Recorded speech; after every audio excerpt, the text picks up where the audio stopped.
The term convivencia has often been used since the mid-20th century to describe life in medieval Spain and Portugal. The concept evokes the idea of religious tolerance and harmonious interaction, something unique to Spain where Jewish and Muslim communities were allowed not only to exist, but to thrive alongside medieval Hispanic Christians. Whereas Jews in the rest of Europe were constantly being persecuted, those in Spain held high and prestigious positions. And while Muslims were being decried as demonic pagans, those in Spain were fighting alongside Christians, trading and even intermarrying with them, and their communities were given extensive rights to autonomous self-rule. All of this would suddenly change, however, in the early modern period, when, in the late 1400s and into the 1500s, with the completion of the Christian conquest of the Iberian Peninsula, Jews, and eventually even Muslims, would be forced to convert or leave, ending the period of convivencia. It's a fascinating phenomenon in medieval history, except it's not true, or at least not so straightforward. Despite the attractiveness and popularity of the idea today, you'd be hard-pressed to find a single historian who completely agrees with that narrative. So then, why do so many people think this? And how are things really in medieval Iberia?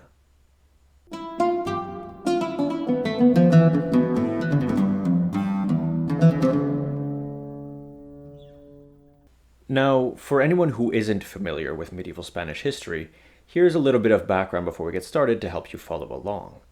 Very briefly, and I'm going to skim and leave a lot of stuff out, so please don't all tell me in the comments that I missed stuff, I know. But very simply, the Iberian Peninsula, where modern Spain and Portugal are located, was ruled by the Visigoths after the fall of Rome. However, in 711, during the period of Islamic expansion, it was conquered, mostly, by Muslim forces, and was ruled by an emirate based in Cordoba.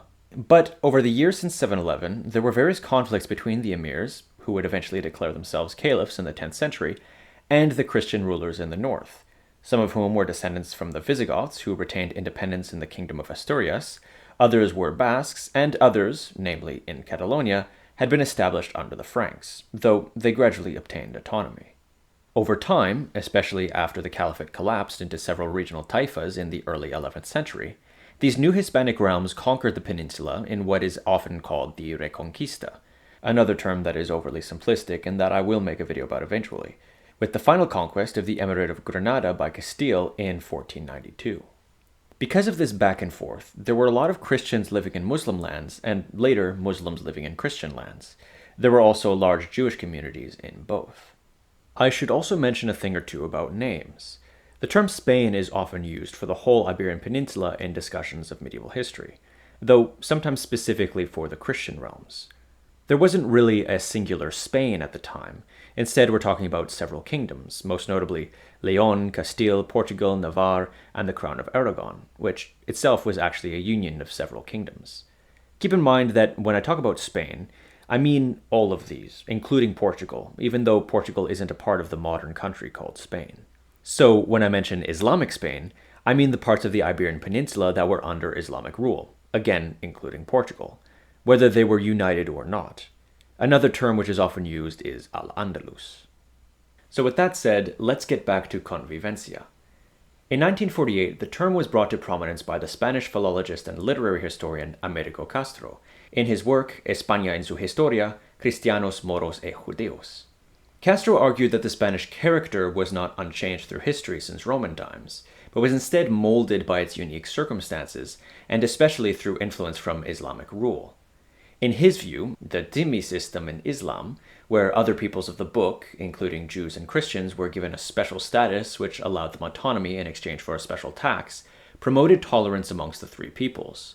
A tolerance which would continue to hold sway even once the Christians came to dominate, and which led those Hispanic Christians to accept the minorities in their realms, who would continue to have a large cultural impact upon them. Castro wasn't the first to notice the interesting relations and cultural melding between the three main religious groups in the peninsula. Authors and artists had been romanticizing it since at least the 19th century, but Castro's work was influential, and the idea became widespread with an academic backing. To the point that even as the nationalistic idea of a unique Spanish character fell out of favor, people were still using the term convivencia to refer to this phenomenon, and the idea that medieval Spain was uniquely tolerant became widespread. But for a long time, and especially since about the 90s, Historians, archaeologists, and anthropologists have been warning that this concept is way too simplistic. Despite how tempting it might be to latch onto something which can be used as a quick counter to Dark Age tropes and the infamous Black Legend of Spanish history, Convivencia, as properly understood, wasn't a thing. Because of this, many historians either avoid the term entirely or modify it to better fit the historical reality, something that occurred but wasn't always there.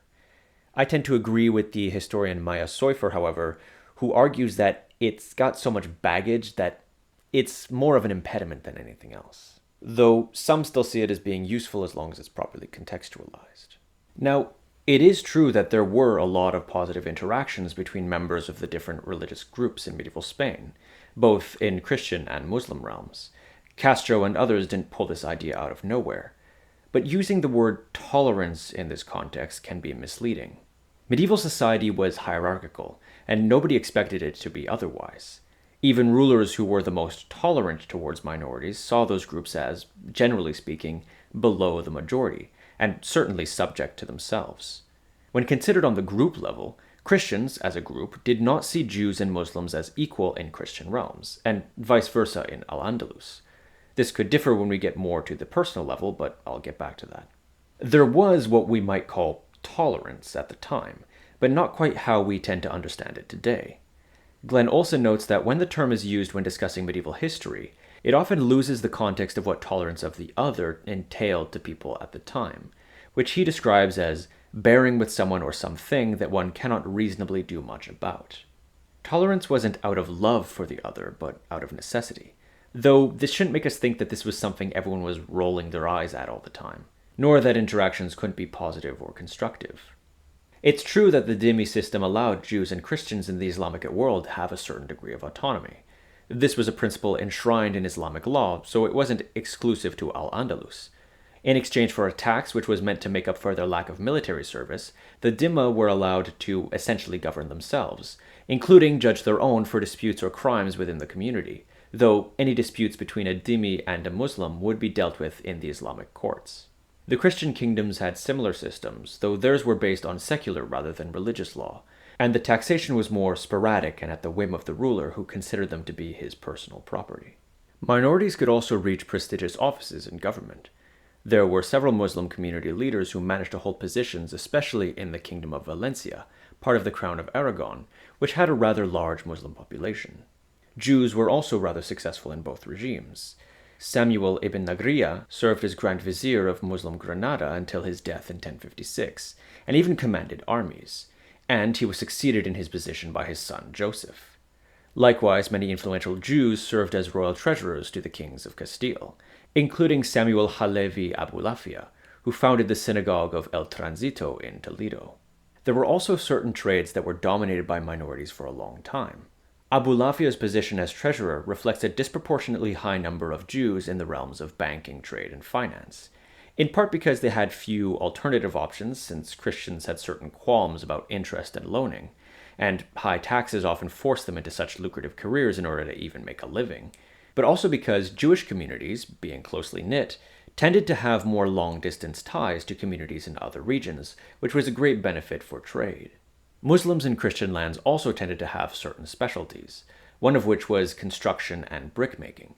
In fact, for centuries, many, if not most churches built in Spain were made for the most part by Muslim hands, sometimes even by Muslim architects. We also see many Muslim and Jewish physicians, even when they weren't formally allowed to practice, simply because there was a huge demand for them since they were educated in and familiar with Arabic works of medicine. In fact, Zaragoza had a madrasa teaching medicine which was attested as late as the 14th century, 200 years after it was conquered by Aragon. Alfonso III of Aragon even had a surgeon named Olmocat, who was not only a Muslim but also a woman, though surgeons weren't generally as prestigious or regulated as physicians at the time. And speaking of medicine, one of the things that's been often seen as a great example of convivencia is the translation projects, especially in Toledo, of Arabic works into Latin. I've mentioned this process on this channel before, and for good reason. It was extremely important and had a huge impact on the intellectual, cultural, and institutional developments in Latin Europe in the later Middle Ages and beyond. And a big part of it was due to cross-cultural cooperation.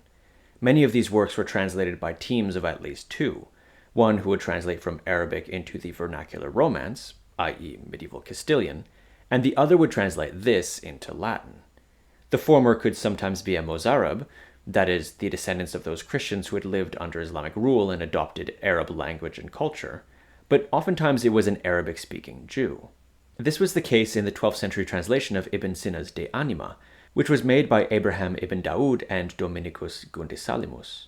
Works translated at the time also included ancient works which were known about but unavailable to Latin scholars until then, like certain works by Ptolemy, Galen, and Aristotle, as well as commentaries and original works by Islamic scholars like Ibn Sina, as well as Ibn Rushd, or Averroes as he's known in Latin, who wrote his works in Cordoba, which were then translated in Toledo not long after his death. Muslims and Christians even fought on behalf of rulers of the other faith, whether as militias fighting for their lords, or as mercenaries or revered armsmen. The most famous of these is probably El Cid, who fought for the rulers of Muslim Zaragoza from 1081 to 86. But you also have others like the Portuguese Geraldo Sempavor, who obtained lands in Morocco after pledging himself to the Almohad Caliph in 1172, and the Muslim Hennet forces, who served as bodyguards to Pere III of Aragon. There's also the case of Sancho I of Leon, who was ousted from his throne in 958, but then traveled to Cordoba and gained support which helped him get it back 2 years later. Muslim and Christian rulers were quite accustomed to allying across the religious frontier. On top of all this, we see lots of more mundane interactions, trade partnerships, linguistic exchange, and cultural influence, especially with minorities adopting the clothing and habits of majority groups, though sometimes it even went the other way around. You even see Christians, Muslims, and Jews drinking together and doing other things. Of course, if I were to leave it at that, I would be giving a misleading impression, because, as you should know if you watched the start of the video, not all interactions were so cooperative. Like I said, no one expected that minority religious groups would be equal to the majority, and even these seemingly positive interactions could exist side by side with hostile discrimination. Take drinking together, for example. Although it did happen, it was often formally banned, even when Muslim restrictions on alcohol consumption weren't enforced. Things like bathing at the same time, in public bathhouses I should specify, could also be regulated. Public rituals and festivals by the minority religion were often forbidden, though there's a lot of evidence that these bans were rarely or sporadically enforced, or that exceptions were widely granted. Sexual relations between members of different communities were also often punished, though usually only when it was between a minority man and a majority woman, since sexual relations were perceived through a power dynamic. There was a rather famous case of a prostitute in Christian Valencia in 1304 who sued a Christian man and his Muslim friend because the Christian had passed his friend off as a fellow Christian in order to get her to sleep with him. Concerns over minority men deceiving and seducing majority women were often at the core of regulations about minorities wearing distinctive clothing, though these too were enforced sporadically. Sexual assault was also disproportionately perpetrated against minority women by majority men, both because she would have a harder time defending herself in a majority court, which tended to disadvantage minorities in most cases of interfaith litigation, but also because her status as an outsider may diminish any sense of guilt or shame which may have otherwise dissuaded the rapist, something which sadly still happens to this day. Those who were lucky, wealthy, or influential enough to gain high positions were also not safe from discrimination. Their status was often at the whim of the ruler, who might change their opinion at any time or for any reason. Or, if the ruler died, there could be a lot of uncertainty, as rivals might try to take advantage of the situation to oust them, or the new ruler might just cast them aside. The Jewish vizier of Granada I mentioned, Samuel ibn Nagriya, died of natural causes, but his son Joseph was accused of treason in 1066 and killed by a mob, who then went on to massacre a great deal of the local Jewish population. To them, Joseph's crime was a crime of the Jews more broadly. Samuel Halevi Abulafia, the aforementioned treasurer of Castile, was also eventually imprisoned and tortured to death under accusation of embezzlement. Hard times and financial constraints could often lead to tensions and scapegoating, which may occasionally boil over into larger ethnic conflicts. Changes in leadership could also have a big impact on minority communities more broadly. The Almohads, coming from North Africa and conquering Al-Andalus in the mid to late 12th century, followed an interpretation of Islamic law which denied the position of the Dhimma, and so they expelled Jews and Christians from their realm. In fact, Abraham ibn Daud's presence in Toledo, and thus his translations, were a result of him being forced to leave Cordoba when the Almohads took over.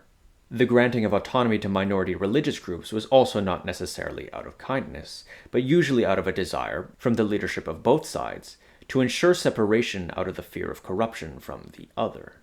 So then, which was it?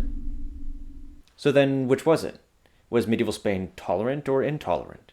Well, the truth is, you can't really get an accurate understanding by imagining these two positions as a dichotomy, as one or the other. As many historians have pointed out, cultural influence, blending, and instances of cooperation on one hand, and discrimination, conflict, and tension on the other, are not mutually exclusive. They can happen in close proximity and even at the very same time. In his book Ethnicity Without Groups, sociologist Rogers Brubaker notes how focusing on groups as natural and ever-present leads us to assume that they are constant, homogeneous, clearly defined things with eternal common purposes. He says that, quote, ethnicity, race, and nation should be conceptualized not as substances or things or entities or organisms or collective individuals, as the imagery of discrete, concrete, tangible, bounded, and enduring groups encourages us to do, but rather in relational, processual, dynamic, eventful, and disaggregated terms. In other words, he encourages scholars to think of groupism and groupness as something which can potentially exist, but isn't always there very strongly. Groupism and group identity is something which has to be performed, reinforced, and sharpened for it to have force in intergroup interactions. Groupness can be a cultural force, but it isn't always at the same level for everyone at the same time. In 9th century Al-Andalus, the Christian priest Paul Albar decried the fascination of Christian youths with Arabic writing and poetry, fearing that they were being lost to the Islamic other. But this fear on his part is conditional on the fact that for many people, intergroup boundaries were low enough that the fact that Arabic was the language of the Muslim conqueror wasn't an impediment to their fascination. Albar would surely be disappointed to know that within a couple of centuries, most Christians in Al-Andalus would be speaking Arabic as their first language, just as many Muslims in Christian Spain would learn to speak the local Romance fluently. We see something similar with a contemporary of Albar's, a priest named Eulogius, who wrote a work praising Christian men and women who sought martyrdom by publicly blaspheming against the Prophet Muhammad in Cordoba in the 850s. Eulogius' praise was an attempt to reinforce boundaries, but it went in the face of the mainstream position in the church that these people shouldn't be celebrated as martyrs, and that the Christian community ought to promote positive ties with the Muslim authorities, the position which ultimately won out. But groupness and group identity could also vary within the same person, whether over time or simply based on the circumstances or context. Daily interactions like trade or work often held very little ideological baggage, and so members of all three religions could often interact without much thought as to the other person's religion. We have to be careful not to assume that every interaction between members of different communities were perceived by them as inter-ethnic interactions. Even if they were aware of the other person's religion, if religion wasn't an important part of the interaction, it may not have mattered all that much. In the words of the historian Brian Catlos, despite the best efforts of legists and ideologues, the lines between ethno-religious communities remained permeable and situational, and individuals conceived of themselves and interacted with others in a whole range of contexts, often directly defying the religious categories that were supposedly essential to their identity. That's another part of the reason why those with highly polemical views tended to want minorities to wear distinctive clothing, to try and sharpen group boundaries to make that identity more present, more central to every interaction. Other situations made religious identity a lot more prescient, however, especially legal contexts where religious identity was institutionalized. Events framed as ethnic conflicts could also often heighten one's sense of groupness and evoke hostility towards those they had previously at least tolerated, as happened with the various pogroms and massacres which occasionally occurred throughout the Middle Ages. Now, not everyone took part in these massacres. Some were quite ready to protect and hide those being attacked, sometimes risking and losing their own lives to do so. But one didn't necessarily have to be virulently anti-Jewish, Christian, or Muslim to start with to get whipped up by anti-minority sentiment at times of heightened tension. Like I said earlier, a particular love of the ethnic other out of a love of diversity was not all that common at the time. Understanding intercultural interactions in this way helps us better understand the various intricacies of life in the multicultural Iberian Peninsula. Muslims captured in raids were sometimes ransomed by their Christian neighbors, who might still be anti-Muslim, but saw these people as members of the village community first and foremost. Christian intellectuals in Spain and beyond could often explicitly note their disdain for Islam, while also being fascinated and inspired by the works of Ibn Sina, al-Kindi, and others, men who to them were scholars first, and whose works were seen as philosophical, not Islamic. Pragmatism could also overcome ideology, as even the Almohads would employ a great deal of Christian soldiers, like Geraldo Sempavor, who I mentioned earlier, due to their effectiveness as shock troops, and those soldiers would even help them in wars against fellow Christians. The Muslim Genets employed by Aragon, on the other hand, saw war as much more closely tied to religion, and were outraged when they were made to attack fellow Muslims in 1304. And like war for the Genets, sexual interactions held a lot of ideological baggage, which is why even consensual sexual activity and cross-boundary marriage often brought religious identity to the fore. Interreligious marriages did happen, but outside of those for political alliances, they were rare and controversial, though more likely when a majority man married a minority woman, with the expectation that the children took on the father's religion. Other similar situations were when it came to religious rituals and festivals.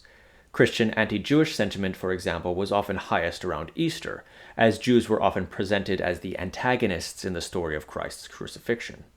Though even here, groupness was not always insurmountable, and members of minority groups sometimes took part in majority festivals, even highly religious ones. They sometimes even attended each other's mosques, synagogues, and churches. Religious identity, like all identity, can be quite complex, and didn't always fit the ideals held by religious authorities. But the final nail in the coffin of Convivencia has to be the fact that none of this was actually unique to Spain.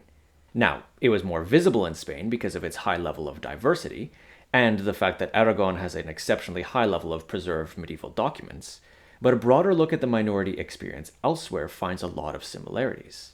As I mentioned, the dhimmi system was hardly unique to Al-Andalus, and this is largely recognized, with the Almohad view being exceptional in the Islamic world. But it's also true that medieval Europe was a lot less persecutory than people often portray it to be. In fact, the treatment and experience of the Jews in Spain would have felt quite familiar to Jews from elsewhere in the Latin West. The employment of Muslim soldiers was also familiar in Sicily, where Frederick II displaced the island's Muslims to the city of Lucera in southern Italy, and who played an important part in his military successes and those of his son Manfred. Similarities can also be seen in other contexts of expansion, even when the minorities were other Christians. I discussed some of these complex interactions in my video on the English conquest of Ireland, where you also had blurred boundaries and cultural mixing at the same time as authorities trying to reinforce those same boundaries. Hopefully, you now see how defining medieval Spain as either tolerant or intolerant misses the true complexity of how life really was at the time. Identity, religious, ethnic, or otherwise, is fluid, and means different things at different times to different people, and even to the same person depending on all sorts of factors. Assuming that one understanding of that identity is always present and most impactful is to misunderstand the intricacies and complexities of human social interaction. As usual, we get a better understanding when we recognize that groups are internally diverse, and, to take a page from Brubaker, that groups don't always manifest as strongly as we might expect, if at all, at least not for everyone. I'd like to give a special shout out to Drs. Travis Bruce and Mark Meyerson, two former professors of mine who greatly inspired the creation of this video.